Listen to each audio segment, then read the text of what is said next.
On my first backpacking trip, I made one huge mistake. Well, actually, I made a lot of them.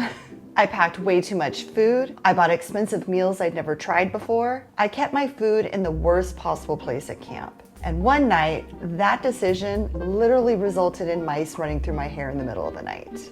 Not exactly the peaceful wilderness experience I was hoping for.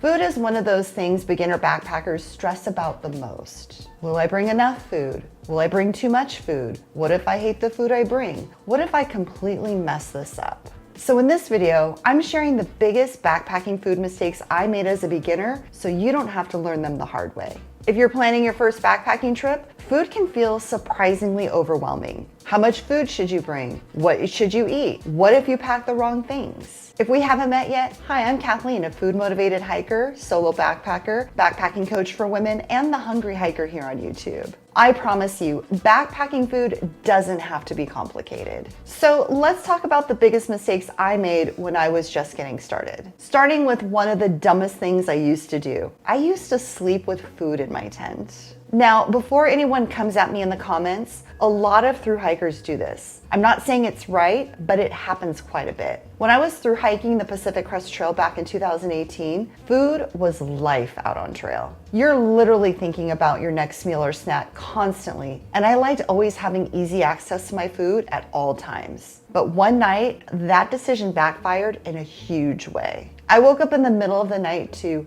2 mice running through my hair inside my tent. This was the exact moment I decided I would never sleep with food in my tent ever again. They had chewed a hole in my tent to get in, and this all happened at 1 a.m. on a night when I already had to wake up at 4 a.m. to hike 9 miles just to catch a shuttle back into town for my next resupply. So yeah, I didn't get much sleep that night. Here's the lesson. All of your food and scented items, things like toothpaste, sunscreen, lotion, and trash, should always be stored away from your tent. Use a hard-sided bear canister, a critter-proof or bear-proof bag, a bear box if the campsite has one, or hang your food properly and keep it at least 100 yards or 70 big steps away from where you sleep. This not only helps keep the critters away, but it also reduces the chance of attracting larger wildlife like bears coming into your camp. A good rule of thumb is something called the Bermuda Triangle. You create 3 separate areas in camp: where you sleep, where you cook and eat, and where you store your food. And each of those areas should be about 100 yards apart. It sounds like a lot, but it's honestly one of the easiest ways to keep wildlife encounters from ruining your night and ruining your trip.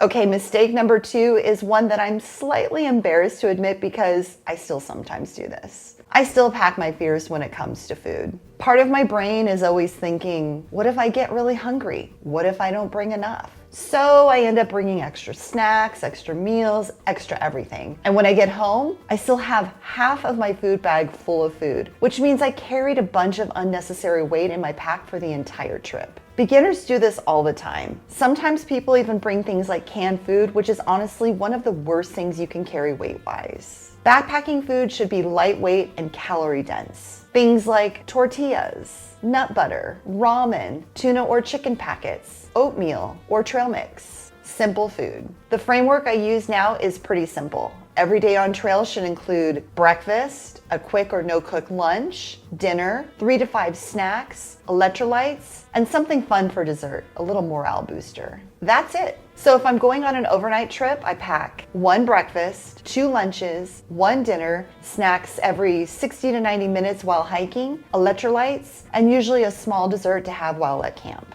Plus 1 extra snack or meal just in case. I don't count calories, I count days and meals. Backpacking food doesn't need to be fancy to taste good. When you've been hiking all day, almost everything tastes amazing out there. The next mistake is one beginners almost always overlook, and that's not repackaging food. I used to leave food in its original packaging, which means you're carrying a lot of extra air and bulky packaging, and it takes up valuable space in your pack, your food bag, or your bear canister. It also creates more trash you have to carry out. Now I repackage almost everything into smaller bags. Ziploc bags or reusable stasher bags work great. It saves space, reduces trash, and makes your food easier to organize. And the easier your food is to access, the more likely you are to eat it. When I first started backpacking, I used a collapsible spoon. I thought it would save space, but instead it drove me absolutely insane. Every time I tried to eat out of a bag, the spoon would collapse, which meant my fingers ended up being covered in food. If you eat meals out of bags, which most backpackers do, a long-handled spoon or spork is the way to go. Your fingers stay clean and your patience stays intact. When I planned my very first backpacking trip, I had absolutely no idea what to bring for food. So what did I do? I stopped at REI on the way to the trailhead and bought a bunch of expensive freeze-dried meals, none of which I'd ever tried before. Total guessing game. Then while standing in line at checkout, I started panic adding snacks to my basket, just in case.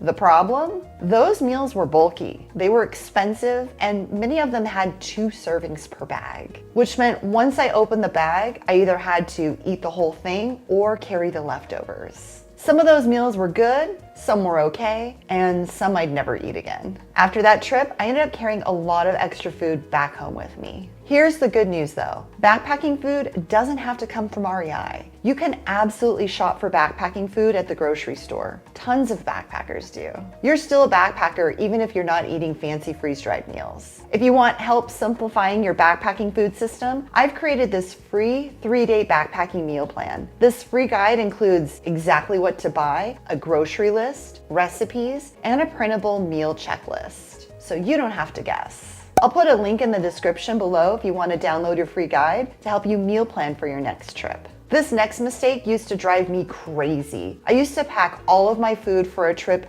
deep inside my pack. This meant anytime I wanted a snack, I had to take my pack off, open the main compartment, and dig through everything. Now, I separate my day of food. All of the snacks and meals I'll eat for that day go into a small bag, and then that bag lives in the outer mesh pocket of my pack. Snacks go into hip belt pockets or my fanny pack, which means I can eat a snack without ever having to take my pack off. And the easier it is to eat, the more likely you are to keep your energy up while hiking during the day. When I hiked the John Muir Trail a few years ago, I made a very specific mistake. Every snack I packed was sweet. Candy, dried fruit, protein bars. After a few days of hiking in the heat, all I wanted was something salty. I remember at one point telling my friends I would pay someone $20 for a pickle. One of them took pity on me and gave me a bag of crushed chip crumbs, which I basically licked the salt out of. Lesson learned. Bring a mix of sweet and salty snacks, and this is also where electrolytes come in. When you're hiking and sweating all day, your body actually needs sodium. Some signs you might need electrolytes include headaches, low energy, muscle cramps, and salt cravings. The good news is you don't need anything fancy. Things like Liquid IV, Element, Noon tablets, Gatorade packets, or even water with a pinch of salt and lemon. The key is staying hydrated consistently during your trip. Not testing food before a trip. I learned this lesson the hard way on the Wonderland Trail. A backpacking food company had sent me a bunch of meals to try, and I didn't have time to test any of them before my trip. So I packed them anyway. On night 1, I made one of the dinners, and it was terrible. I tried adding salt, hot sauce, soy sauce, peanuts, and nothing helped. This is why I don't like taking food out on trail that I haven't tried before.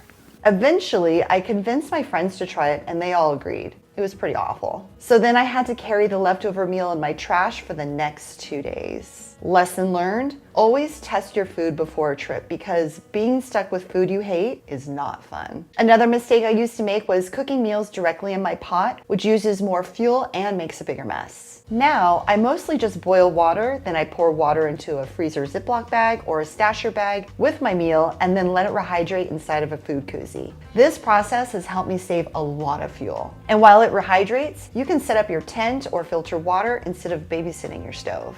When I first started backpacking, I had this irrational fear that my stove was somehow going to explode or that I'd accidentally start a forest fire. So before my first trip, I practiced using my stove at home. I'd attach the fuel canister, boil some water, and got comfortable with using it. Honestly, this is really all you need to do. Just practice boiling water in your stove once or twice at home so you know exactly how it works. Plus, this removes one more thing to stress about when you're out on trail. Backpacking food is one of those things beginners worry about the most, but once you have a simple system, it actually becomes one of the easiest parts of planning a trip. If you want help simplifying your backpacking food even more, download my free 3-day backpacking meal plan. It shows you exactly what to buy, pack, and eat for your first backpacking trip. I'll include a link for it down in the description below. If you like this video and got some value out of it, make sure to hit the like button. Don't forget to subscribe to my YouTube channel for new videos each week and hit that bell icon to get notified each time new videos are posted. And if you're ready to keep leveling up your beginner backpacking skills, check out this next video. It's packed with gear tips that will help you save time, money, and frustration so you can focus on the things that really matter out on trail. Thanks for watching, and I'll see you in the next one. Happy trails and keep on trucking.